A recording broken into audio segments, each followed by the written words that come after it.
ना फ्रेंड्स, आज जो हैदराबाद सीपीआई के जानिब से वक्फ अमेंडमेंट एक्ट फॉर होम, पहले हिंदुस्तान के जितने मजहबी लोग हैं, पब्लिक है, ये सोचना चाहिए जो बीजेपी हुकूमत में आने के बाद में उन्होंने 10 साल में मजहबों के नाम से बीच में नफरत कैसा फैला कर सब जने तकरीबन लोग बोलते भाई मोदी को आरएसएस चला रहा, मगर मोदी आरएसएस को अदानी अंबानी देश में चला रहा।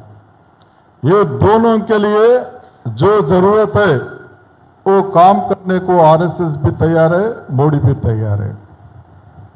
जो आरएसएस की बंच ऑफ थॉट्स है जो मोदी 10 साल में कर रहा, वो बंच ऑफ थॉट्स में जो है वही काम आज हिंदुस्तान में मुसलमान हिंदुओं के नाम से नफरत फैलाना, सबको गरीब भिखारी बेकार बनाना, ना जॉब्स नहीं देना, हर चीज बड़ा करना, 1 2 3 आदमी को करोड़पतियां बनाना, ये काम बंच ऑफ थॉट्स में खुद लिखा हुआ है। अगर ये नहीं सोचे तो मोदी को कैसा अटैक करना। अब देखिए 10 साल में किसी मजहब वालों को बेनिफिट नहीं हुआ, या हिंदू हो मुसलमान हो, मगर नफरत तो कंटिन्यू बढ़ते जा रहा। जिस दिन कम हुआ उस दिन मुसलमान के खिलाफ कुछ तो भी एक्ट लाना, उनको डराना धमकाना, फायदा किसको होना बोलो तो ये अदानी अंबानी को होना। 10 साल में 370 आर्टिकल हुआ, किसी हिंदुस्तान में किसी को बेनिफिट नहीं हुआ।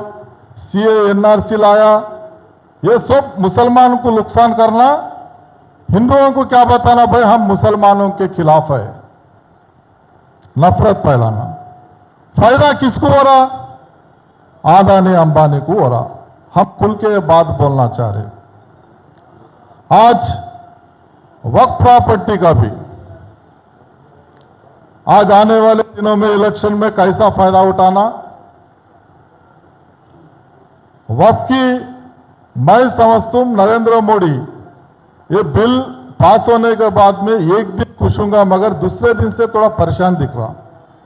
ये बात मैं कहीं को बोलूं तो ये समझ रहा हूंगा, ये बिल आते ही हिंदू मुसलमानों के बीच में कई स्टेट्स में झगड़ा होता, मैं पॉलिटिकली फायदा उठा सकता हूं। 5 साल तक कुछ भी करे तो मेरे कोई भी नहीं पूछता, जो प्रॉपर्टी है पूरा फिर अदानी अंबानी को दे सकते बोल के सोचा, मगर हिंदुस्तान के लोग समझ गए, मेजॉरिटी लोग ये बदमाश है, किसी के लिए काम नहीं कर रहा, ये नफरत फैला रहा, बेनिफिट अदानी अंबानी को हो रहा। हर चीज एयरपोर्ट रहने दो, जमीन रहने दो, कौन सा भी गवर्नमेंट के जितने भी प्रॉपर्टीज है, एलआईसी है, सी पोर्ट्स है, पूरा अदानी को 10 साल से लाखों करोड़ रुपए मोदी उनको दिया। ये क्वेश्चन करने को चांस भी नहीं है।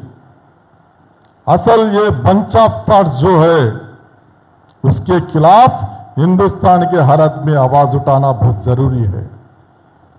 आज नरेंद्र मोदी जो बाबा साहब अंबेडकर जो दस्तूर लेके उसके ऊपर से नहीं चल रहा, ऊपर तो नाटक करता, सब करते रहता, मगर उसकी दस्तूरी क्या है बोलो तो बंच ऑफ थॉट्स है। ये हर मजहब वाले ये पहले चाहना चाहिए इसके खिलाफ कैसा लड़ना। ये तो हर स्टेट में हुआ, 1-2 स्टेट में गड़बड़ हुआ,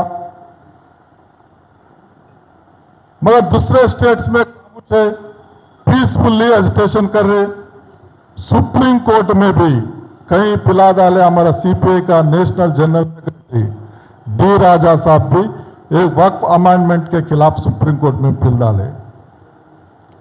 हम तैयार है, कौन सा भी मजहब रहने दो, ना इंसाफ हुए तो उसके मजहब के हक के लिए लड़ने के लिए, जान देने के लिए, हर चीज के लिए कुर्बान देने को कम्युनिस्ट पार्टी हमेशा साथ रहता।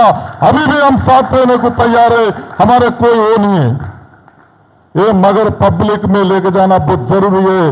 एक इतनी डेंजरस आने वाले दिनों में ये देश को डिवाइड करने का जो कोशिश कर रहा, उसके खिलाफ अपन लड़ना बहुत जरूरी है, एक कट्टा होना बहुत जरूरी है। आज अहमदुल्ला साहब बोले वक्फ के बारे में एक बात, मैं भी परेशान हो गया। जिसके पास वक्फ की प्रॉपर्टी है उसकी रजिस्ट्रेशन नहीं हो तो गवर्नमेंट ले लेता। अरे इतना तो हकल रहना मोदी को, अमित शाह को। मैं पुराने शहर में 1000 टेम्पल्स बताता हूं, डॉक्यूमेंट्स नहीं है। टेम्पल की बात कर रहा हूं मैं। 200 साल 150 साल से जितने टेम्पल्स है उसके टेम्पल्स को डॉक्यूमेंट्स लेके गवर्नमेंट ले लेती। दम है कौन सा भी मस्जिद मंदिर को डॉक्यूमेंट लिए तो लेने की दम है क्या? कई को एक्टा बनाते, कई को किसको ये नफरत फैलाने का काम करते। इसकी काम हर आदमी जो हम काम कर रहे हो वो काम को नहीं पूछना। महंगाई ज्यादा होंगे, गवर्नमेंट की जॉब्स नहीं है 10 साल में कुछ गवर्नमेंट जॉब्स नहीं कैसे देखे। हमारे पुराने शहर में डिफेंस में तकरीबन 30,000 आदमी आउटसोर्सिंग वर्कर्स है। कोई गवर्नमेंट जॉब नहीं दी है सेंट्रल गवर्नमेंट में, मगर बैठे कितने लोग हैं उसमें? आदानी के लोग जाके बैठे उसमें। डिफेंस में आदानी के लोग जाके बैठ रहे। कई को बोलता आने वाले दिनों में डिफेंस को भी आदानी को देता। ये देश को खतरे में लेके जा रहा है इन्होंने। 1, 2, 3 आदमी के पास लेके जा रहा है। ये पूरा करके अपन जो एक्ट लाए उसके एक्ट के खिलाफ लड़ना। वो बिठा हुए तक कम्युनिस्ट पार्टी काबू बैठने वाला नहीं है। मगर एक बात याद रख लेना, अमजद साहब बोले जो किसानों के कानून लाए तो कैसा लड़े, वैसा पूरा देश भर में अपन मिलके लड़े तो मोदी समझ सकता भाई मेरा काम नहीं चलता, तो समझ गया उन्होंने। फिर थोड़े बहुत उधर इधर कोशिश कर रहे कम्युनल का फिसाद क्रिएट करने को थोड़े स्टेट्स में उधर इधर, मगर नहीं रहा।